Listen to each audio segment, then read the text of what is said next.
Join me in a thought experiment. What if, when everyone wakes up tomorrow, every facet of our current educational systems were wiped from the earth? No physical artifacts or mental images remain. All of the world's collective knowledge up until this point is still fully retained, but there are no educational systems in sight. Now, imagine that we could instantly develop and implement a new one. What could it be? How would it function? This is Education 2.0. Today we will be looking at how classes might function in Education 2.0. We will start with looking at more specialized, higher level courses. We'll take a look at the factors that can affect our decision-making process as it pertains to format and length, as well as ways to maximize the transfer of information. We will also briefly touch on how certifications might be structured. Basically, how these classes could be quantified on paper to show to potential employers or others that might want to see a student's transcripts.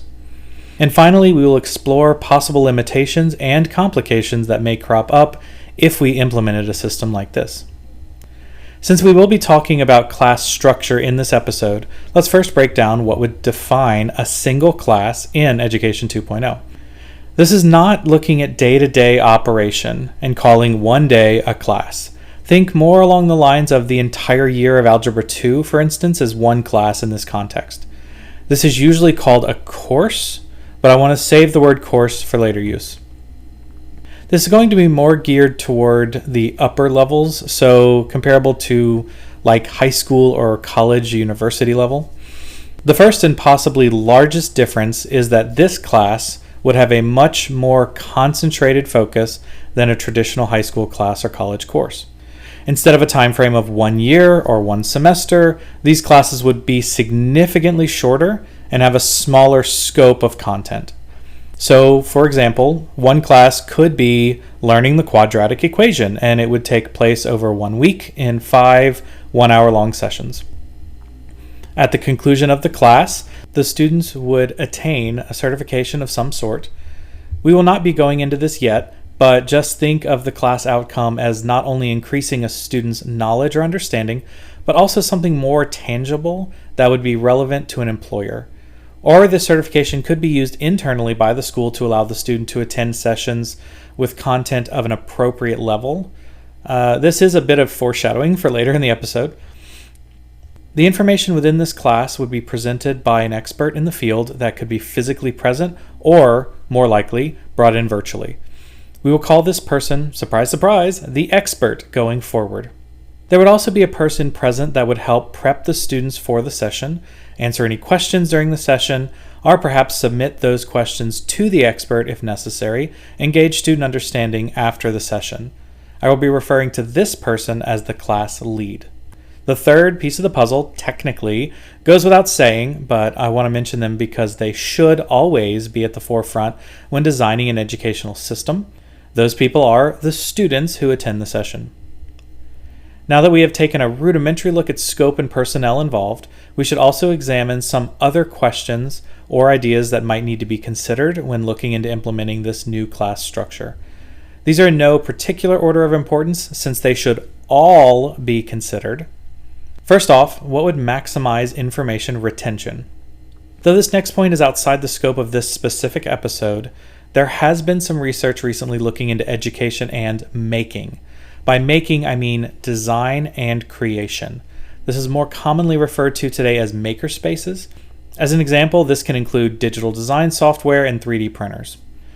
Adding a problem-solving and creational aspect to the classes could not only help with student engagement and interest, but could also help with knowledge retention and increase the ability of the students to apply what they have learned in a variety of settings beyond the classroom. In 2023, Sumro and colleagues conducted a review of different makerspaces in education to look at the relationship between makerspaces and creativity in the context of STEM education. Entitled Makerspaces Fostering Creativity, a systematic literature review, and this was published in the Journal of Science Education and Technology. STEM, for those unfamiliar with the term, stands for science, technology, engineering, and mathematics, which brings a more practical approach to the classroom and aims students towards career paths in these fields. I will not go into detail with STEM here, but if you are unfamiliar with the concept, I strongly urge you to do some research into it. It's incredibly interesting and seems to be an effective curriculum. Our first official point will be addressing issues with student interest. The importance of keeping students highly interested in the topics they are studying in school cannot be overstated. Here's a quote from an article entitled "Interest Matters: The Importance of Promoting Interest in Education" by Harakarish, Smith, and Pernisky, which was published in the respected biomedical journal PubMed Central in 2016. Quote, "Interest is a powerful motivational process that energizes learning, guides academic and career trajectories, and is essential to academic success. Interest is both a psychological state of attention and affect toward a particular object or topic, and an enduring predisposition to re-engage over time." End quote. This essentially means that engaging student interest can help motivate and invigorate students to engage more meaningfully with a topic. This would lead to better information retention and an intrinsic or internal desire to continue learning about the topic even after the class ends. And as a brief aside, I use this article from a medical journal to sneakily show how it could be beneficial to explore problems from the lens of experts in a variety of fields, since no one person or no one field can truly see the whole picture. This concept of student interest leads nicely into addressing issues of student belonging. Student belonging helps to address one of our core moral principles for this educational system, that of students being safe and feeling safe and accepted in school. Now, we will move back into the field of education with quotes from some prominent studies in educational psychology that address the need for student belonging and what could happen if the student is uncertain if they belong or not. The first is from Eccles and Roser, 2011, which states, quote, "Educational psychologists adapted the concept of belonging to indicate how students' sense of fit with themselves and with their academic context can affect how they perceive whether they can thrive within it." End quote. This is more directly tied to belonging and motivation, but we have already looked at how interest affects student motivation, so it's nice to see it from another lens. The quote is basically saying that students' judgment on how they fit into a particular situation or group affects how effective the student thinks that they will be in that context. Basically, if the students don't feel like they belong, they may also believe that they can't succeed in the group or on a task, which could lead them to just giving up, even if they absolutely could succeed. Another point about belonging made by Walton and colleagues in 2011 stated that, quote, "Belonging uncertainty may result in disengagement and poor academic outcomes. In contrast, a sense of belonging is associated with academic achievement and persistence in the course." End quote. This is basically making a similar point about what could happen if a student does not feel like they belong. But the quote goes on to say that if a student does feel as though they belong, it will be reflected in better academic achievement and, quote, "persistence in the course," end quote, which could also be seen as, quote, "an enduring predisposition to re-engage over time," end quote, which was part of the quote by Harakarish and colleagues that we spoke about when we were talking about interest. These articles show that we need to take both interest and student belonging into account if we want to set up a successful academic structure. In my own experience teaching, when young students or even high school age students feel they belong, they are more willing to collaborate with their peers and take an interest in the topic about which we are studying, as long as that topic is entertaining. Our next topic is entertainment. The entertainment value of the expert or content cannot be overstated. As a musician, I might have a slightly skewed view on this topic, but as we saw from the previous 2 points, it's the fundamental human needs that dictate if students learn anything. Being entertained is definitely a foundational need in today's society, whether we like it or not. So the first question is, would the content of the class and the delivery by the expert pique student interest and curiosity in the subject matter? If the expert is not adept at this entertainment skill, then it could create a whole new career area. We could call this new career area content creatives, which assist experts in creating compelling content and working with them on how to deliver it effectively. Speaking of creating a new career area, we should look at what career or career areas could be included in the scope of each class. Is the information that would be presented in the class considered highly specialized for a very specific career, such as a lecture on organic chemistry? Or is it more general and adaptable to multiple career areas, like a class on how to write a good resume? Remember, we are talking about the class as it was defined earlier, with a shorter time frame and narrower scope than traditional courses. This would lead into what level of prior knowledge must the students have to fully understand the content of one of our new classes. Are they high-level chemists, or are they any student looking to get a job in the future? We would need to enumerate and make sure that all students have the minimum knowledge needed to understand the content in a class before they can sign up for it. We also need to make sure that no student has too much knowledge for the course they want to take. An example would be teaching a high school physics lesson to a student who has a master's degree in physics. They would be bored to tears and hate the class. Another issue that would need to be addressed is how to respect everyone's time. First, let's review all the people directly involved with the class and break down how we would keep from wasting their time. We touched on these earlier, but to reiterate it here, we would need an expert who would be used to deliver the content, a class lead who would be needed to help the students prepare for the class, assist the students during the class, and help the students discover how this information fits into their own educational goals, students to receive the information, and possibly someone who is more indirectly involved that we discussed as a potential career path earlier, a content creative, to maximize information retention and increase the entertainment value of the expert's material. For all of these people, we need to be considerate of how we can respect their time individually, though we will leave the discussion over the content creative for another time. A huge issue in the current educational system is the weight thrown on teachers and administrators' shoulders by consistently expecting them to do so much with so little. If we can, we should work to balance that workload so that the students benefit, but that benefit is not at the expense of the educators. Respecting everyone's time within the system could be accomplished if we think of all involved as cogs in a machine. There may need to be more cogs to make a machine run smoothly. This is why I'm advocating for a system that has at least two, the expert and class lead, positions in what is typically considered to be part of the responsibilities of a single position occupied by the teacher. Now let's look specifically at how we respect the expert's time. Number 1, pay them. Number 2, pay them. And number 3, pay them. I mean, I do jest, but whether educators are doing the job out of the goodness of their own hearts or not, they need to make a competitive and fair wage for their time. We must have clearly defined rules and procedures established ahead of time so the instruction isn't interrupted unnecessarily, and we must give the expert assistance from people that are knowledgeable in how to set up and run entertaining presentations. As stated earlier, this could open up an entire field of jobs to help increase the entertainment factor of this information and how it is presented to students.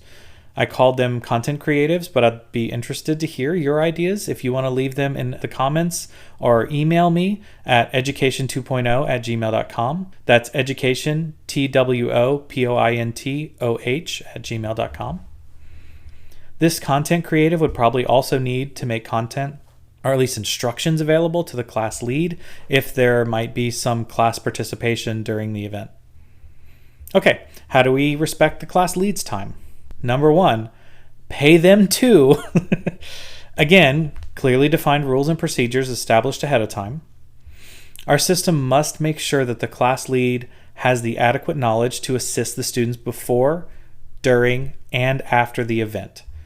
So, as an example, the class lead of a physics class needs to have an understanding of physics. How do we respect the students' time? Again, clearly defined rules and procedures established ahead of time. Opportunity costs of what the student will have to give up as an alternative to the session should be stated and obvious so that they don't miss out on something that would have increased their happiness or increased their utils, as was mentioned in episode 3, even more than the current class.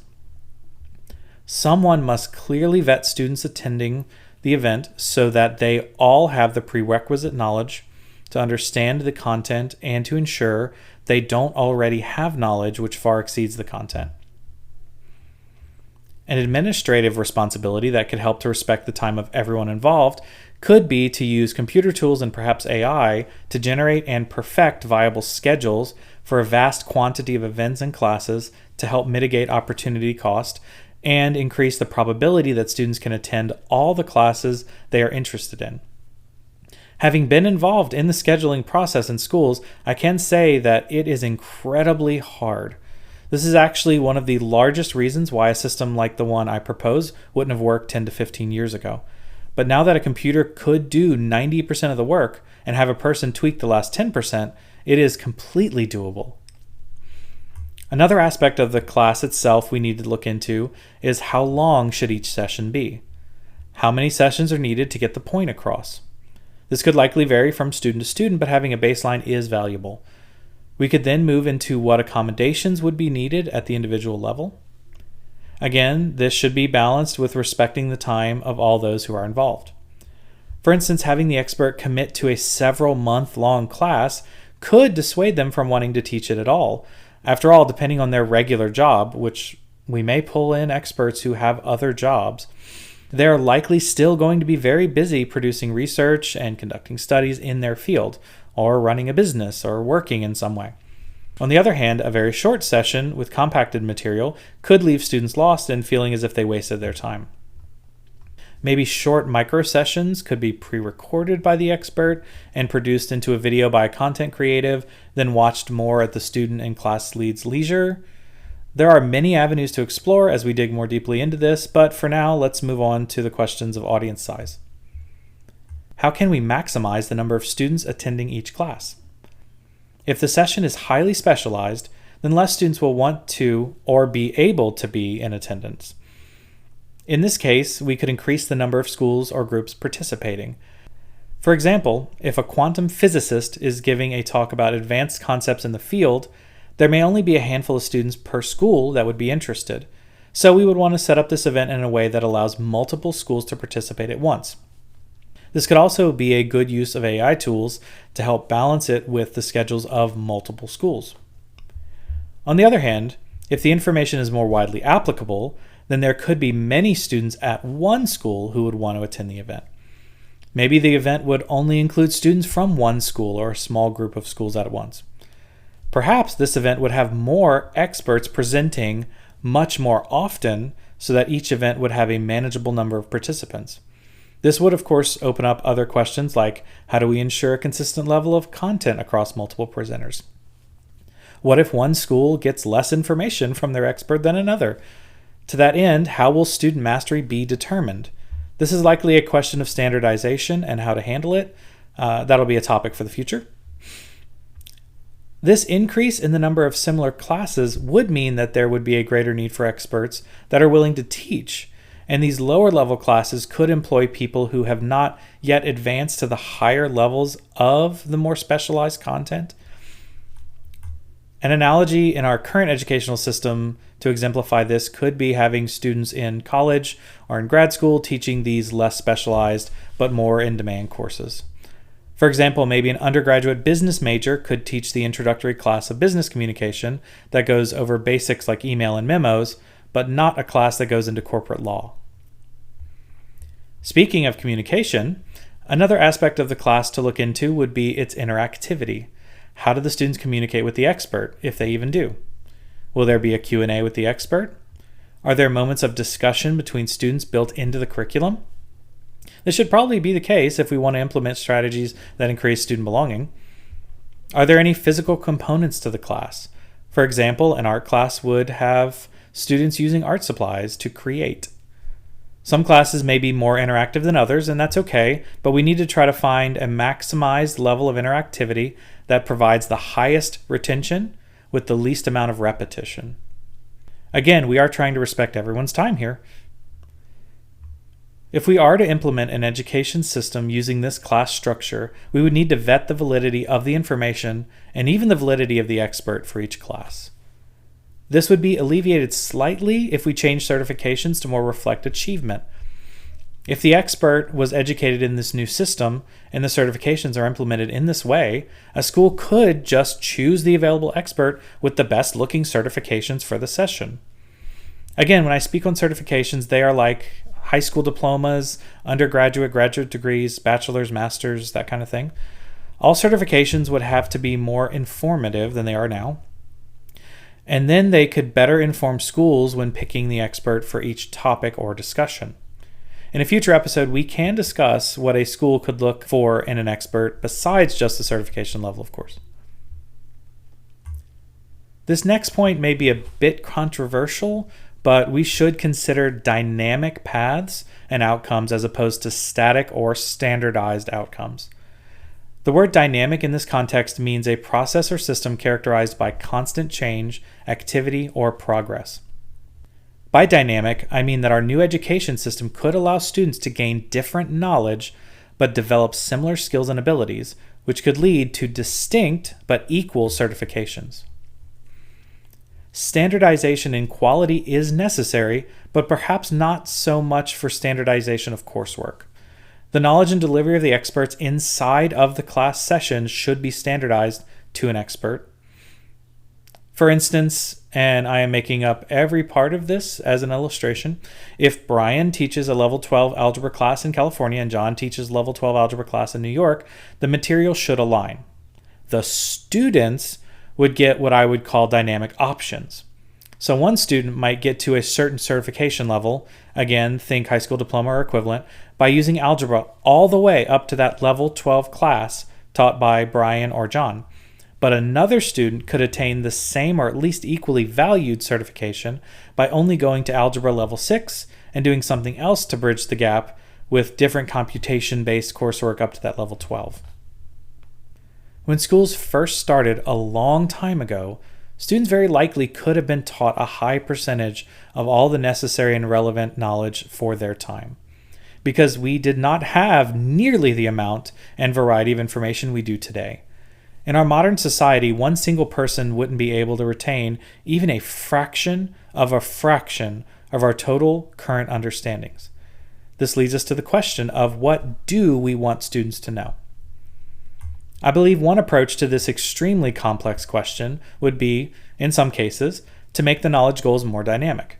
Remember, the word dynamic means a process or system characterized by constant change, activity, or progress. By this, I mean that, for example, a flight controller who likes to play guitar and partake in a game of golf every once in a while has vastly different educational needs than a corporate executive who likes to read Shakespeare and travel abroad. So a dynamic or growing educational system would be needed to educate them both based on their interests in hobbies and career choices. What bolsters happiness and improves competency on the job when it comes to education are different between these two people and should be allowed to be different.